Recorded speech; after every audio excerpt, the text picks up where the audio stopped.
Bem-vindo ao podcast Bíblia Comentada. Toda segunda e quinta-feira, mergulhamos juntos na Palavra de Deus. Para não perder nenhum episódio, curta e inscreva-se em nosso canal. Prepare-se para uma jornada de fé e aprendizado. Que Deus abençoe sua vida.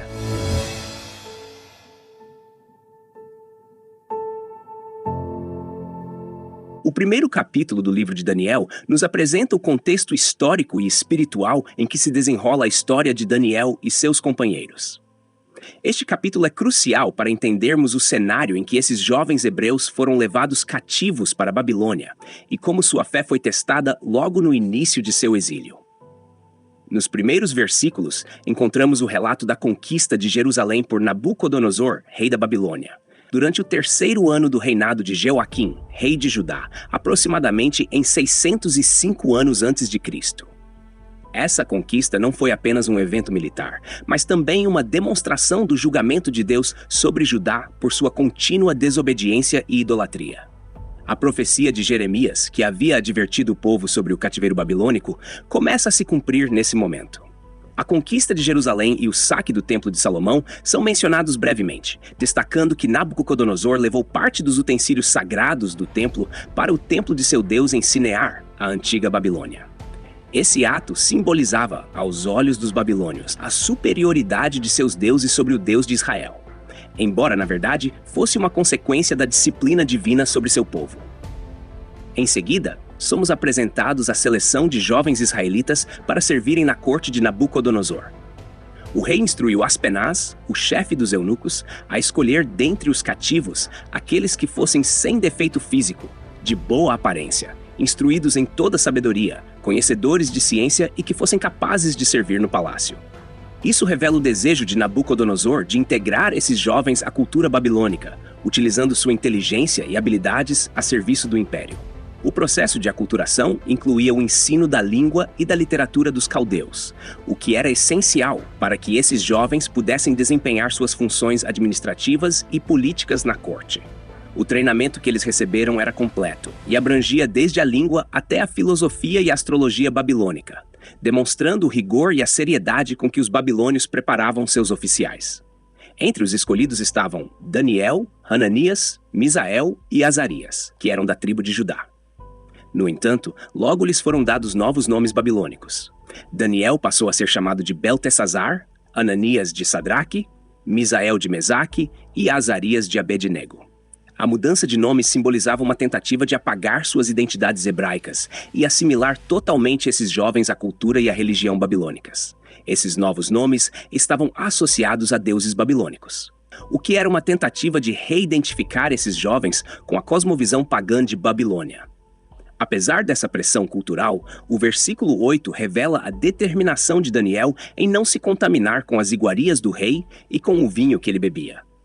Essa decisão não foi apenas uma questão de dieta, mas sim uma postura espiritual e moral. As iguarias e o vinho provavelmente eram oferecidos aos deuses babilônicos antes de serem consumidos, o que tornava esse alimento cerimonialmente impuro para um judeu devoto. A decisão de Daniel reflete sua fidelidade a Deus e seu desejo de permanecer puro, mesmo em meio a um ambiente pagão. Daniel buscou permissão de Aspenaz para se abster desses alimentos, demonstrando um espírito de humildade e sabedoria, evitando confrontação direta, mas sem comprometer seus princípios. A decisão de Daniel é ainda mais notável quando consideramos o contexto de sua situação.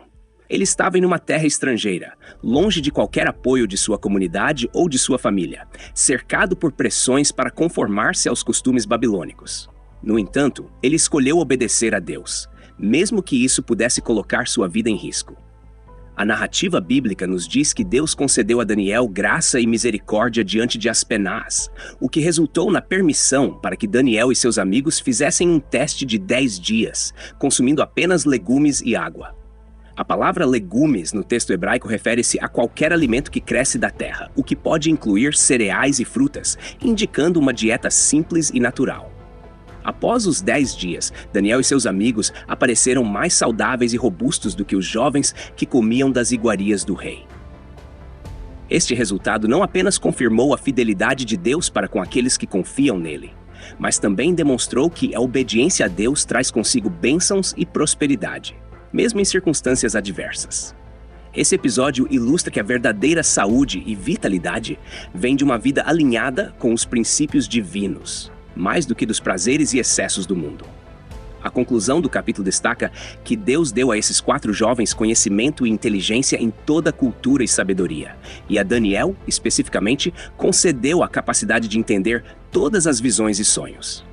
Esse detalhe é crucial para os capítulos subsequentes, onde as habilidades de Daniel em interpretar sonhos se tornam fundamentais na corte de Nabucodonosor. O favor divino sobre esses jovens não se limitou à sua saúde física, mas estendeu-se também à sua sabedoria e discernimento, equipando-os para influenciar o reino de Babilônia de maneira significativa. No final dos 3 anos de treinamento, o rei Nabucodonosor encontrou nesses jovens uma sabedoria e entendimento 10 vezes superiores aos dos magos e astrólogos de todo o seu reino. Isso é uma clara demonstração de que a sabedoria de Deus supera em muito a sabedoria humana e os sistemas filosóficos deste mundo.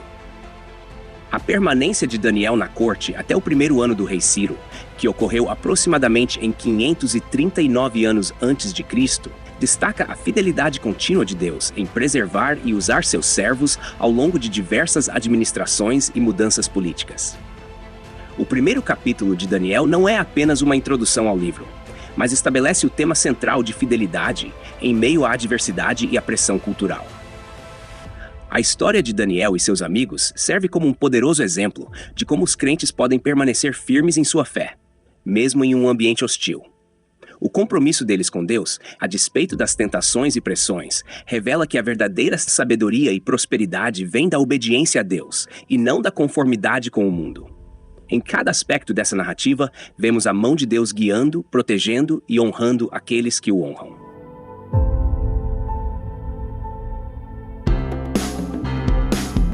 Toda segunda e quinta-feira, estamos aqui para aprofundar o conhecimento da Palavra de Deus. Tem alguma dúvida sobre o capítulo de hoje? Envie pra gente e responderemos assim que possível. Não se esqueça de curtir e se inscrever no nosso canal para acompanhar todos os episódios. Que Deus abençoe sua vida.